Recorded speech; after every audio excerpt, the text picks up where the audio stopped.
திருத்தணிகைனா நிறைய பேர் சுவாமி கோபம் தணிந்து உட்கார்ந்த இடம்ங்கிறாங்க. சுவாமிக்கு கோபமெல்லாம் வராது. அவர் மனிதர் கிடையாது. நம்மளை மாதிரி கோபம் உணர்ச்சி எல்லாம் கிடையாது. அது ஏன் தணிகை மலைன்னா வாரியார் சாமி சொல்வார், அந்த தணிகை மலைக்கு போகிறவனுக்குடைய வாழ்க்கையில் கவலை தனியும் துன்பம் தனியும் இதெல்லாம் தணிக்கிறங்காட்டி அவருக்கு தனியாச்சல மூர்த்தின்னு பேர். தணிகை மலையில் சிறப்பு என்னென்னா, வள்ளி பிராட்டியிடம் முருகப்பெருமான் சொன்னாராம், உங்களுக்கு ரொம்ப பிடிச்ச இத்தனை மலை இருக்கே, உங்களுக்கு எந்த மலை ரொம்ப பிடிக்கும்னு அவர் சொன்னாரா. எனக்கு தணிகை மலை தான், திருத்தணி தான் பிடிக்கும். யார் ஒருவர் இருந்த இடத்திலே இருந்து தணிகை மலையை நோக்கி வணங்குகிறாரோ தணிகை மலைக்கு வந்த புண்ணியம் கிடைக்குங்கிறார். இந்த அப்பேற்பட்ட தணிகை மலை தான் இந்திரன் முருகனுக்கு பூஜை பண்ண அற்புதமான இடம். இன்றைக்கும் திருத்தணிகையில் மயில் வாகனம் கிடையாது, யானை தான் வாகனமாக இருக்கும். அது யானை திரும்பி இருக்கும். என்னென்னா ஐராவதத்தை கொடுத்துவிடுவான் இந்திரன். ஆனால் அந்த ஐராவதம் போனோன்னா அவனுடைய செல்வமெல்லாம் படிப்படியே குறைய ஆரம்பிக்கும்.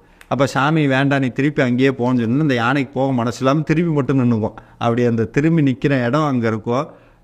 வேல்மாறல் உருவாக்கப்பட்ட வேல் வகுப்பு எழுதப்பட்ட இடமும் திருத்தணி தான். அதில் சாமி சொல்கிறார், திருத்தணியில் உதித்து அருளும் ஒருத்தன் மலை விருத்தன் எனது உலத்தில் உரை கருத்தன்மையில் நடத்து புகன் வேலேன்னு சாமி அங்கே ஒவ்வொருத்தருடைய வினையும் நீக்கக்கூடிய வகையில் சாமி அற்புதமாக இருக்கக்கூடிய இடம் திருத்தணிகை. நோயை குணப்படுத்தக்கூடிய இடம்.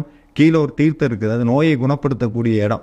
6 படை வீடுகளில் நோயை தீர்க்கக்கூடிய இடம்னு ரொம்ப பிரசித்தமாக சொல்கிறது திருத்தணிகையை தான்.